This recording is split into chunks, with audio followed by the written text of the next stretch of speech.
플레이어가 직접 게임 캐릭터가 되어 낭만을 찾아 판타지 세계로 여행을 떠나는 자유로운 가상현실 게임 크로노 라이프. 그러나 플레이 3달째 템도 조잡하고 실력도 별로인 주인공 지우는 그 게임 안에서 환영받지 못했습니다. 현질을 하였지만 장비가 너무 구리다고 사람들의 냉소적인 반응들일 뿐 지우는 그런 상황에서 여러 욕설들을 남발하고 있었죠. 하지만 주인공에게 파티 사냥을 권유하는 예쁜 외모와 상냥해 보이는 성격의 여자가 등장하게 되는데요. 지우는 예쁜 그녀를 보며 마음을 연 채로 함께 몹 사냥을 위해 숲에 들어가고 주변을 둘러보다가 도착했다는 말과 함께 그녀가 공격한 무기에 꿰돌려 HP가 바닥이 납니다. 예상치 못한 PVP에 당황한 지우는 진이를 묻지만 그녀는 웃는 얼굴로 있었는데요. 그딴 쓰레기템 필요 없다는 그녀, 단지 PK에만 관심이 있었습니다. 그녀는 마지막으로 한 번 더 웃으면서 모욕적인 말과 함께 주인공을 한 번에 제압하였습니다. 생각지 못한 상황에 당황하던 지우는 그녀에게서 온갖 모욕을 듣고 죽어 안전지역으로 리스폰되고 울분을 느끼며 좌절합니다. 그리고 홧김에 그 자리에서 모든 장비를 강화해 단기간에 강해지려고 발버둥치지만 장비 강화는 확률적으로 장비가 파괴될 수도 있는 그야말로 하이 리스크 하이 리턴에 강한 수단이었기 때문에 무지성으로 장비를 강화하던 지우는 결국 모든 장비를 파괴하고 빈털터리가 되고 맙니다. 결국 좌절감에 게임을 접으려던 찰나 지나가던 한 유저에게 기본 무기인 나무 몽둥이를 받고 그 유저가 뉴비라고 생각한 지우는 그 자리에 자포자기한 심정으로 나무 몽둥이를 강화합니다. 그 결과 장비 강화는 쪼렙 무기일수록 성공 확률이 높고 강화가 높을수록 실패 확률이 높아지는데요. 당연히 지우도 언젠간 터지겠지라는 심정으로 계속 강화했지만 놀랍게도 생각 없이 강화한 나무 몽둥이로 최대 강화 수치인 99강화에 성공한 것입니다. 터무니없는 확률을 뚫어버려 당황하던 지우는 그만 들고 있던 99강화 나무 몽둥이를 땅에 떨어뜨리고 맙니다. 그리고 그 여파로 눈앞의 땅이 재난 수준으로 갈라지며 수많은 유저들을 그 충격파로 죽였다는 킬로그가 뜨는 것을 보며 그날 가상현실 게임 역사에 기네스 기록이 하나 세워졌습니다. 단 한순간 게임 오버된 플레이어 숫자는 85만 명. 그거를 보고 지우는 생각했습니다. 그동안 나를 무시했던 플레이어들. 그리고 일어나며 그는 말했죠. 이젠 너희들이 배울 차례다라고 말이죠. 현재 99강화 나무 몽둥이는 내구도가 없어 총 5번밖에 쓸 수 없는 무기였는데요. 그 상황에서 좌절한 이지우는 복수하고 싶은 마음이 너무나 컸지만 내구도로 인해 최종 보스를 잡기로 하죠. 99강화 나무 몽둥이 하나만 가지고 우루스를 잡기 위해 가고 쌍두룡 우루스와 대치를 하게 됐는데 그 상황에서 우루스의 머리가 하나 날아가고 우루스는 그 상황에서 살기 위해 이지우가 혼잣말을 하는 걸 듣고 이야기를 합니다. 내구도 문제를 해결할 수 있다고 말을 하는데요. 그것은 다름이 아니라 에고소드 크로노 라이프의 최고급 등급 무기입니다. 최강 드래곤 우루스가 99 강화 나무 몽둥이의 영혼의 기속을 함으로 인해 내구도가 무한으로 늘어나고 하늘이 복수를 하라고 시키는 것처럼 일이 풀려나가게 됩니다. 바로 계약으로 인해 우루스의 육체는 소멸하게 되고 영혼은 무게에 깃들게 됩니다. 그리고 그 순간 지우는 트리플 S급 현상 수배가 걸려고 현상금 100억 골드였습니다. 세계 5대 길드가 현상 수배가 걸린 지우를 잡기 위해 나섰죠. 우루스를 잡고 로비로 귀환한 지우는 나무 몽둥이에 우루스 영혼이 나타나고 그거에 놀라게 됩니다. 하지만 우루스는 원래 머리가 2개였으나 지우와의 싸움으로 인해 머리 하나는 주고 하나의 존재만이 살아있었는데요. 그리고 우루스는 에고소드에 들어가면서 너무나 귀여워졌습니다. 우루스와 이야기를 하던 중 지우는 현상수배가 된 걸 알게 되었고 우루스는 현상수배가 된 이유가 99강화 나무 몽둥이를 만들고 손이 미끄러져서 80만 명의 유저를 대학살을 하게 된 것이 이유라고 말했고 우루스는 너무나 좋아하게 됩니다. 우루스는 전세계 유저들이 지우를 노린다며 이참에 인간계를 멸망시킬지 물어보기까지 하는데요. 이들은 현상수배인 것을 너무나 즐기고 있었습니다. 기왕 이렇게 된 거 힘순진으로 가고 싶었는데요. 힘순진에 대해서 우루스에게 이야기하던 중 화살 공격을 받게 되고 그 공격을 한 사람은 5대 연합 길드 총사령관 호크아이였습니다. 그 공격을 받고 지우는 다시 일어나 힘순진에 대해서는 취소를 하고 제대로 힘을 보여주려고 하죠. 이지우의 한방, 이 한방으로 제1왕국의 수도가 호크아이를 포함한 수하들과 같이 사라져버립니다. 그리고 호크아이는 부름의 구슬이라 슈팅이라는 아이템을 사용하게 되죠. 세계 길드 연합군 약 300만 명을 부르게 되고 모두 함께 지우를 총 공격을 하게 됩니다. 하지만 지우는 몇 번의 공격으로 순식간에 제거해 나가고 마법사가 기술명을 말하는 것을 듣고 너무 멋있는 나머지 지우 자신도 기술명을 지으려고 하죠. 그리고 지우는 올려치기로 고대 마법이 깨지면서 약 300만 명의 싸움에서 처참하게 이들을 전멸시키며 승리를 가져왔죠. 다 처리한 줄 알았지만 처음 나왔던 그녀와 만나게 됩니다. 감정이 상반되어 웃음이 나와버리죠. 이지우는 그녀와 잡담을 하게 되고 그녀가 자신을 죽이고 히든 직업 생명의 여신으로 전직한 것을 알게 됩니다. 그녀는 1000명을 죽이고 나서 전직을 하게 된 것이고 지우는 그녀에게 생명의 여신이 아니라 죽음의 여신이 아니냐고 이야기합니다. 그리고 지우는 그녀를 죽이기 위해 공격을 가하는데요. 하지만 그녀는 그 공격을 맞고도 죽지 않았습니다. 그녀는 신족을 어떻게 인간이 죽이냐고 말을 하였고 지우는 계속해서 공격을 퍼부었지만 역시나 소용이 없었습니다. 지우는 한 가지 방법을 생각해냈죠. 이 별을 파괴하는 방법으로 전력으로 칠 준비를 하고 그렇게 행성을 파괴합니다. 그로 인해 크로노라이프 서버는 날아가게 되고 긴급 공지가 올라갑니다. 그리고 나서 다른 사람들은 모두 게임 종료가 되었지만 지우는 크로노라이프 세계관 신을 만나게 됩니다. 신과 함께 이야기를 하게 되죠. 신은 자신의 엄마가 이곳을 가장 좋아하는 곳이라고 말하는데요. 그리고 그곳을 파괴해버린 지우, 그 이야기에서 지우는 누구인지만 물어보고 운영자에 의해 로그아웃 하는 것을 알고 털보라는 사람에게 안부 전해달라고 하죠. 그리고 바로 로그아웃이 되고 바로 앞에 크로노라이프 사장 최덕배를 만나게 됩니다. 99강화 나무 몽둥이를 회수하겠다고 하는데요. 이지우는 버그를 이용한 것이 아니고 그 과정에서 버그가 있었는지 알아보고 전혀 버그가 없던 것을 알게 됩니다. 그리하여 더 이상은 유저에게 간섭하지 않는다고 선언하였고 이 사장은 게임을 파괴하지 말고 천천히 즐겨달라는 이야기를 하게 됩니다. 게임으로 들어온 지우 생각에 빠지게 되고 사냥하는 모습을 보게 되는데 거기 또 다른 주인공 러브가 있습니다. 러브는 격투가로서 게임을 즐기고 있었지만 파티 사냥을 하던 중 진영 유지를 하지 않았다고 구박을 받게 되죠. 러브는 이 무기가 얼마나 좋은 건지 모른다고 열불을 냅니다. 이 모든 아이템들이 이 게임의 현질을 많이 해서 뽑은 것이었는데요. 그 장면을 보고 지우는 예전에 자신을 떠올리게 됩니다. 그 상황에서 혼자 사냥을 하려고 했지만 러브는 주변에 몬스터들이 몰려왔고 위기에 빠진 러브를 구해주게 되죠. 지우는 러브를 구해주고 파티 사냥을 하자고 이야기를 합니다. 하지만 러브는 지우가 뉴비인지 알고 파티를 안 하려고 했는데요. 그는 대량의 학살범으로 현상 수배까지 올라갔던 플레이어 지우. 러브는 알아보지 못하였는데요. 다른 사람들이 봤을 때 너무나 비정상적인 플레이어라고 생각을 하였고 크로노라이프에 신고를 하였지만 공식 입장으로는 매우 정상적인 유저라고 공식으로 입장을 표했습니다. 지우가 강한 걸 모르는 것을 알게 된 지우는 힘순진을 할 계획을 합니다. 그리하여 러브에게 썰을 해달라고 졸라고 고수라는 말을 하며 아부를 떨어 러브와 함께 파티 사냥을 하게 됩니다. 같이 파티 사냥을 하려고 지우는 뒤에서만 쳐다보게 되고 러브는 이제 갈 시간이 되어서 로그아웃을 하게 됩니다. 러브는 현실에서는 너무나 유명한 한사랑이었습니다. 갈 시간이 된 이유는 공연을 하기 위해서 로그아웃을 하게 되었던 것이었고 그 시간에 지우는 게임에서 안 죽게 때리는 방법을 터득하게 됩니다. 파티 사냥을 하게 된 지우와 러브 같이 파티 사냥을 하게 되지만 하지만 러브는 일상의 스트레스를 게임으로 푸는 스타일이었죠. 그리고 파티 사냥을 하던 중 한라산 길드가 와서 러브를 공격하게 됩니다. 싸우던 중 한라산 길드에 있는 도적이 러브의 너클을 빼앗습니다. 힘순진인 지우는 러브를 기절시키고 한라산 길드를 처리합니다. 나중에 러브에게 이야기를 들었는데요. 경매장에서 입수한 너클을 뺏기 위해 싸웠지만 한라산 길드는 몇 억씩 현질을 하는 사람들 몇 천만원 장비를 위해서 뺏기 위해 이렇게까지 노력을 하는 게 말이 안 되고 있었죠. 한라산 길드에 쳐들어간 지우는 모든 것을 박살내고 한라산 길드장에게 현질은 55,000원짜리 초보 용상 패키지밖에 안 했다고 말을 합니다. 옛날 기억 회상을 하게 되고 루나가 나타나서 마무리를 지었습니다. 한라산 길드를 전부 처치한 공으로 지금까지 쓰러뜨렸던 적들과 포함하여 처음으로 999레벨을 달성하게 됩니다. 마스터 레벨을 달성한 지우는 직업의 신을 만나게 되고 전직을 하지 않는 지우는 모든 무기의 영혼이 콘이 육체에 기들게 됩니다. 마스터 노비스로 전직을 하게 되죠. 혜택으로 능력치가 3배가 되게 됩니다. 한 능력치인 콘엔 계속해서 투자를 하게 되고 힐링 팩터라는 기술을 얻게 됩니다. 초월자의 무기를 하나만 골라야 하지만 지우는 모든 것을 달라고 하려고 싸우게 되는데요. 지우는 큰 어려움 없이 올려치기 한 방으로 직업의 신을 공격하여 승리하게 됩니다. 그리하여 원래 세계로 돌아가고 모든 초원자 무기의 주인이 되었습니다. 돈이 없던 지우는 죽은 자의 골짜기로 가서 템 파밍을 하여 돈을 벌게 되죠. 아이템의 정상금은 150골드였고 지우는 이제 플렉스를 하며 살게 됩니다. 많은 것들을 사고 마지막으로는 집을 사고 이 사덕을 돌리는데 거기서 한 사랑을 만나게 되죠. 그리고 게임으로 들어간 지우는 우르스의 둥지에 몬스터가 없는 걸 알게 되고 그 몬스터는 우르스의 다른 머리 우라칸이었습니다. 우라칸은 우르스의 4대장을 폭식하여 능력치를 흡수 후 제거를 하게 되었고 게임 데이터가 삭제되었습니다. 하지만 우라칸은 루나가 부활시켰고 우라칸은 지우의 복수를 위하여 열심히 능력치를 올리고 있었습니다. 그리고 우라칸은 유저들을 공격하여 레벨과 능력치를 흡수하였고 레벨은 999까지 되게 됩니다. 유저들의 캐릭터까지 삭제가 됐는데요. 우라칸은 유저들을 계속해서 폭식을 하기 위해 이동을 하다가 러브를 만나게 되고 러브의 능력치를 흡수하여 캐릭터까지 삭제가 됩니다. 그 상황을 봐버린 지우는 우라칸을 공격하게 되고 처음으로 스킬을 사용하게 되죠. 연속 스킬을 사용함으로 인해 행성 하나를 파괴하게 되고 우라칸이 우르스의 또 다른 얼굴인 걸 알게 되며 모든 사건에 우라칸이 있었다는 것을 알게 되죠. 우라칸을 공격하고 능력치가 감소하면서 모든 유저들의 캐릭터가 다시 돌아오게 되었습니다. 하지만 힐링 팩터가 있는 지우는 우라칸 배 안에서 육체가 재생되게 되어집니다. 육체가 재생이 되었지만 우라칸의 세포와 융합이 되어 있었기에 지우는 우라칸을 흡수하게 됩니다. 그래서 히든 스킬인 폭식을 얻게 됩니다. 마을로 돌아가니 용사로 선택되고 동상까지 세워져 있었는데요. 다시 로그인한 러브는 자신이 한사랑인 것을 마을에서 밝히게 됩니다. 혼자이던 러브는 하백에게 납치를 당하게 되고 러브는 부모님을 만나게 됩니다. 하지만 러브이면서 한사랑은 과거의 부모님으로 인해 극한의 부담감에 짓눌려 결국 지워지지 않는 상처가 생겨버렸는데요. 이 상황에 법원에서 접근 금지 처분을 받았지만 게임 속에서는 접근 금지가 통하지 않는 세상 부모님이 찾아오게 되었고 사과를 하였습니다. 지우는 하백과 먼저 싸우게 되고 하백은 지우를 이길 수 없다고 생각하여 마지막으로 복사를 사용하며 싸우게 됩니다. 너무나 강력했던 지우는 또 다른 복사된 지우와의 싸움을 이어나갔습니다. 지우는 자신과 똑같은 지우와의 싸움을 하고 너무나 대등하게 싸움을 하면서 게임을 즐기게 됩니다. 그리고 하백은 도망을 치고 지우는 러브를 구하기 위해 따라가는데요. 러브는 자신을 막고 있던 벽을 넘기 위해 부모님을 공격하여 그 벽을 깨고 나아가죠. 그렇게 게임을 이어나가고 버그 사용자가 나타나게 됩니다. 그 자의 캐릭터명은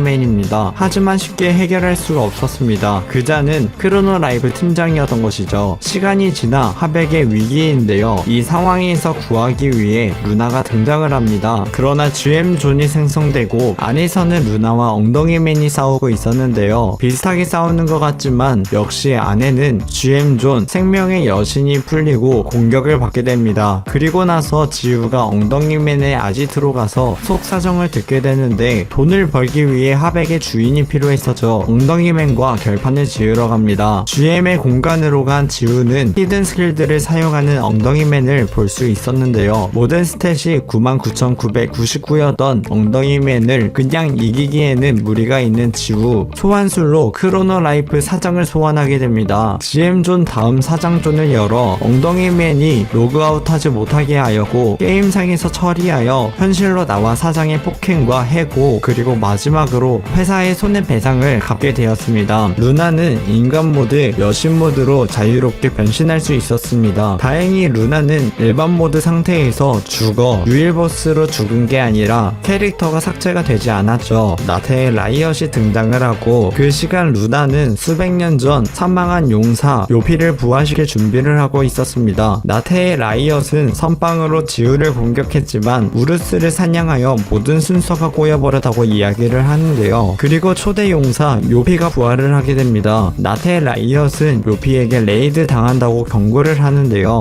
용사 요피 군단이 지켜왔던 세계를 멸망시키기로 떠납니다. 합니다. 세계는 또다시 위험에 휩싸이게 되고 유저들은 싸워봤지만 메인 퀘스트가 너무 빨리 나온 탓에 전혀 딜이 박히지 않아 패배를 하게 되고 요피는 전 동료들을 살리기 위해 무덤으로 가서 살리게 됩니다. 메인 퀘스트의 이야기를 진행하는 것은 게임 서비스 종료가 다가오는 것과 같았는데요. 용사 요피의 승리는 암흑의 시대가 열리게 되고 모든 건 유저에게 달려있다고 공지를 올리죠. 폭식의 히든 스킬로 인해 모든 스탯을 상승시키게 됩니다. 하지만 거기서 스켈레톤은 감정은 없지만 본능에 이끌려 도망치게 되고 압도적인 공포에 빠져듭니다. 거기서 모든 스탯은 99,999로 맞추어 더욱 강해진 지우. 루나는 지우에게 신화 등급의 아이템을 전해줍니다. 러브까지 와서 3자 대면이 이루어지고 여자들이 기싸움을 하게 되는데요. 요피는 마왕성으로 가서 전에 사용하던 용사의 검을 잡아 전직을 하게 됩니다. 마왕으로 말이죠. 요피는 바로 마왕군의 군단을 마을로 보냅니다. 막기 위해 지우는 성속성 스킬을 사용했지만 무한정으로 회복을 하는 군단들이 계속 들어와 힘들어하고 있었죠. 지우는 바로 마왕성으로 가서 요피 일행을 공격합니다. 하지만 능력치가 너무 많이 차이가 나서 지우는 놀아주며 싸우는데요. 마왕군과 싸우기 위해 세계 5대 길드와 유저들이 모여 총력전을 하게 되죠. 그리고 지우는 요피 일행과의 싸움이 이뤄지고 싸움이 쉽지만은 않은 상황에서 능력치를 반으로 줄이는 기술에 당해버리고 맙니다. 이 상황에서 내려치기를 하려고 마계용 행성은 파괴가 되고 맙니다. 요피는 패배하게 되었고 마왕군은 소멸하고 보상이 주어졌죠. 최고 공로자 보상을 받게 되는데요. 신이 나타나 추가 보상까지 주게 됩니다. 최종으로 전직을 할 것인지 선택할 수 있는 권한을 주었죠. 하지만 그는 더욱더 재미를 위해 인간을 선택하였습니다. 마을에서 쉬고 있던 지우, 자신에게 나무 몽둥이를 줬던 유저가 나타나는데요. 너무 반가운 나머지 악수를 하였습니다. 하지만 그는 기억을 못하고 있었는데요. 그동안의 일을 이야기해주고 자신이 겪은 일들을 이야기해줍니다. 보상을 해주고 싶었지만 쪽지 하나를 건네주고 지우는 거기로 가보니 병원에서 시한부 판정을 받은 소녀가 있었습니다. 소녀의 이야기를 같이 들어주었고 그녀는 상인으로 아주 매력적인 직업이라고 이야기를 하였습니다. 밝게 웃으며 자신을 대해주는 모습이 매일이 즐거웠다고 하는데요. 접속을 했을 때는 다른 모습으로 다시 나타났고 초보자들에게 아이템을 나눠주고 이모티콘을 사용하였죠. 그 이야기를 들은 지우는 너무 슬퍼 집으로 뛰어가고 우르스 둥지에서 치료를 해주기 위해서 열심히 돈을 벌게 됩니다. 소녀는 너무나 무서웠고 서러움을 표시하는데요. 지우는 이 소녀를 잊지 않고 기억하겠다고 말을 하였습니다. 그렇게 소녀는 수술대에 올라갔고 다행히 지금은 모두 완치하여 다시 게임을 시작하게 됩니다. 이 소녀의 이름은 별이었습니다. 그리고 게임 속의 마왕군은 싸움에서 패배하여 원망하며 자신들끼리 싸우고 있었는데요. 데드는 진정시키기 위해 마왕이 필요하다고 생각이 들어 마왕 후보로 생각하고 있는 자에게 다가가기로 하는데요. 데드는 지우를 발견했지만 그 상황에서 지우를 압도하고 있는 러브를 보고 타켓을 바꾸고 마왕의 핵을 이용하여 러브를 마왕으로 전직시키는데요. 이 상황에 또 다른 곳에서 수인이 등장을 하게 됩니다. 하지만 지금 상황에서는 수인은 너무나 강력하고 아르덴 성은 단 한순간에 함락되었습니다. 루나는 마왕 러브를 텔레포트시켜 수인이 있는 곳을 향하였습니다. 루나는 수인이지만 강력한 몬스터라고 이야기를 하고 지우는 구하기 위해 달려가게 됩니다. 3명의 수인은 지우를 공격을 하게 됩니다. 한 마리 정도는 자신도 쓰러뜨리고 싶다고 이야기를 하여 마왕 변신을 하고 고대 수인을 처치합니다. 고대 수인은 실시간 방송을 통해 선전포고를 하며 메인 스토리가 이어지는데요. 지우는 그거를 참을 수 없어 직접 찾아갔지만 막아져서 들어가지 못하고 30일이라는 시간을 기다렸습니다. 세계 5대 길드는 자신들의 약함을 알고 지우에게 가서 장비에 대해서 이야기를 합니다. 우르스 사냥터의 장비를 판매하게 되고 유저들은 더욱더 수인들과 싸울 수 있는 준비가 끝나갑니다. 그리고 러브는 요즘 우르스 둥지에서 사냥을 하고 폭풍 레벨업 중이며 이 전쟁이 유저들에게도 희망이 있다고 생각하는데요. 수인 약 100만 명과 유저들은 약 2,500만 명의 싸움이 시작됩니다. 지우도 싸우려고 하던 중 신이 있는 곳으로 텔레포트를 하게 되죠. 신은 지우로 인해 너무 빨리 끝나지 않고 제업을 쌓기 위해 불렀다고 하는데요. 극지룡 아벤타도르가 나타나고 유저들은 위기에 빠진 상황에 지우는 어쩔 수 없이 바라만 볼 수밖에 수밖에 없었는데요. 아벤타도르는 폭식과 탐욕의 7죄종이었고 우라칸이 폭식의 업을 쌓지 못하여 아벤타도르에게 넘어간 것이었습니다. 그래서 폭식과 탐욕의 업을 쌓을 때까지 지우는 싸울 수 없었고 업을 쌓고 나서야 지우는 싸울 수 있게 됩니다. 하지만 폭식으로 레벨과 능력치를 올려도 이길 수 없다고 아벤타도르는 한 번의 공격으로 무력화가 되었으며 지우는 주변 수인들을 제거했습니다. 마지막으로 수인들을 폭식하여 능력치를 올렸고 지우와 싸울 계획을 하는데요. 그 장면에서 너무나 아름다웠지만